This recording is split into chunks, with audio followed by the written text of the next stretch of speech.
We've seen the rise of these gigafactories around the world. In 2015 we had 3 of them, including Tesla, Panasonic Gigafactory. Now we have 315 in the pipeline. We are in the midst of a global battery arms race. There is no energy transition without critical minerals, to put it simply. If you can't make these technologies, you don't have access to the critical minerals, you simply cannot meet net zero targets. Hello everybody, Simon and I put the dressing up box away from a night out watching Bob Dylan. Wasn't that amazing? Excellent. It was my first time, so was it your first time as well? Oh, for Bob Dylan, oh yeah. I mean, first and probably only time because he's 81, but being in the presence of greatness. Yeah. I don't mean you, I mean Bob Dylan. I thought you were used to it, but yeah, no, it was excellent, unbelievable. So what we'd like to share with you today is a quick update on where we are in terms of the whole challenge of the electric vehicle revolution and the renewable energy revolution, which of course is predominantly predicated on building batteries, isn't it? That's what we do. Well, we don't build batteries, but tracking the supply chain of lithium-ion batteries, and it's really become a geopolitical issue, I think, in the last few months and this year. And yeah, it's keeping us busy, definitely. Well, you say an issue, but you're famously known for that phrase, we're in the midst of the global battery arms race. And then you went on to say some things in that occasion about America. But the fact that we're now seeing the Canadians act in terms of some interest in critical minerals within that country. We've seen the Inflation Reduction Act and some of the process now in terms of investment in reshoring supply chain to build the gigafactories in America. We're seeing some real, big developments, things called progress, but we're seeing the beginnings of some fractures, if you like, in this geopolitical kind of, status quo, aren't we? I mean, how tasty is it going to get, do you think? I think you're already seeing the signs of governments getting involved in the industry. And when I mean the industry, I mean specifically the battery supply chain, lithium-ion battery supply chain. And you kind of saw it, the first major movements was about a year and a half ago, like February 2021, I think, when the Biden's White House put out the American Jobs Act report, the brief, if you like. And that, for the first time, being in the battery industry since 2006, it's the first time I saw governments from the top, like, pinpointing lithium-ion batteries as what we've always called at Benchmark, a platform technology. And then there was kind of murmurs about the supply chain then. But fast forward now, you've got governments talking about critical minerals. They're back on the menu after 15 years. But Canada last week ordered 3 Chinese companies to divest their assets in lithium exploration stage companies. So they've identified what they called threats to, I believe it was threats to national security. It was, right? that was the phrase, yeah. And so this is extremely strong language, and governments now not just highlighting batteries and critical minerals, but taking action. Usually it was just, giving money or loans or stuff to kind of prompt the growth of these industries, but now they're kicking companies out, and that's something very strong indeed. Yeah. I struggle, if I'm honest, to get my head around all of these numbers and the size of the challenge, megawatt this, gigawatt that, terawatt the other.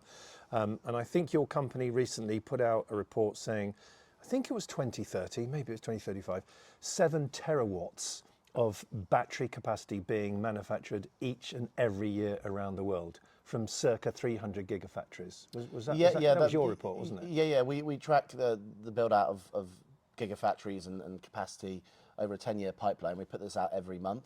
And so the 10-year pipeline, so at the moment, as we stand, what's being planned, various stages of planning, permitting, construction, is just over 7 terawatt hours by 2031. The reality is, I reckon a third of that isn't going to happen, right? So the number is nowhere near enough of what we're going to need, yet a third isn't going to happen because of many issues with building these gigafactories from scratch and funding them, and companies that are new getting into the space not quite being able to do what the tier 1 battery makers are doing. So the number looks big, knock a third off, and that's probably going to be the reality. I hope so we're way behind. We're way behind. I hope that third isn't the European and American ambition, because fundamentally we all now know, increasingly know, we've got to have that localized in order to have the best chance of building the electric vehicles in Europe. because that's better for the carbon footprint. It's better for reliability of supply. Of course it is. You know, we're already seeing this thing of where, you know, if you're short of something, you can't finish off the product, you get a shortage of supply. It's a supply constrained market. But coming back to your point about, there's the dominance of Asia. That's where most of the gigafactories are. South Korea, Japan, and predominantly China. I can't help feeling, and forgive me if I'm wrong, it's too simplistic, that so much of what's gone in China is inevitably state-sponsored to some degree or another, maybe a significant degree. And now we're trying to build gigafactories in Europe and America, predominantly with private money, private equity, investor money. Yeah. Does that all add up? Is that going to work? It's slower, and I think it's fraught with more problems. I think that the big thing is with building gigafactories, there are no regulations or no standards, right? It's a new industry. These gigafactories have only really been being built since 2015, since Elon Musk and JB Straubel did their thing in Nevada. Yep. So all of this is very new and going at increasing pace. Of course, lithium-ion batteries are being made at a much smaller scale, but this is a different ball game. It's a different ball game with production, with cost, with everything. So, and there's no standards.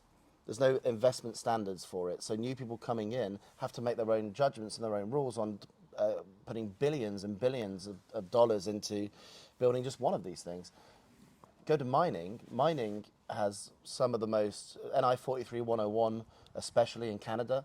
What's NI 43101? It's the mining regulation standards for developing new mines, the reporting standards, the exploration stage companies that are found a new deposit and that are drilling, they have to stick to certain rules before they report data and numbers.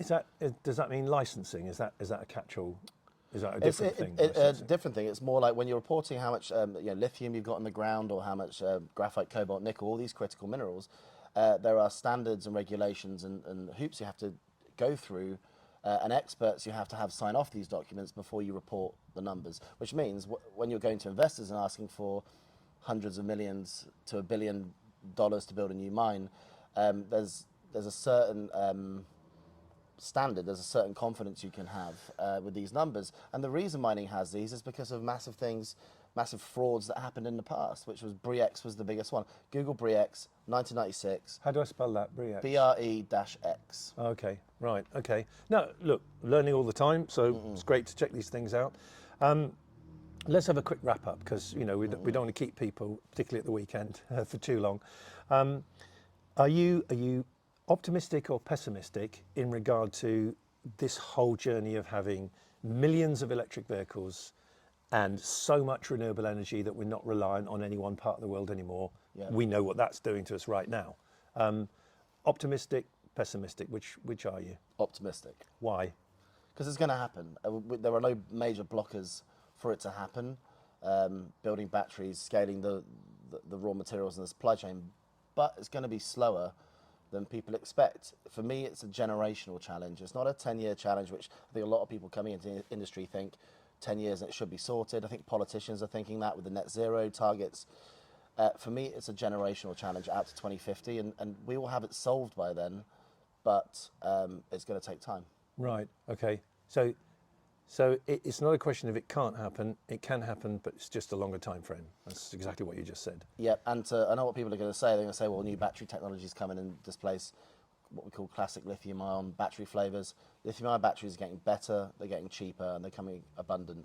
And for me, those are the key things that are underpinning what I believe is the mega trend of our lifetimes. Wowzers. The mega trend of our lifetime. I love it when you say stuff like that. How about that for a Saturday morning? Yeah, that's the Saturday morning. That's a proper after Bob Dylan Saturday. Yeah, so that's almost Dylan-esque. So yeah, wonderful. Well, look, I hope you found this little chat with this fella interesting. Yeah, there's the office, by the way. You normally see the inside of the office. This is the outside of the office. So we thought we'd do a bit of al fresco chatting. You look a bit colder than I am. Do you feel cold or something? No, I just take precautions. I'm just showing off your armour. Right, very good. Well, from here now back to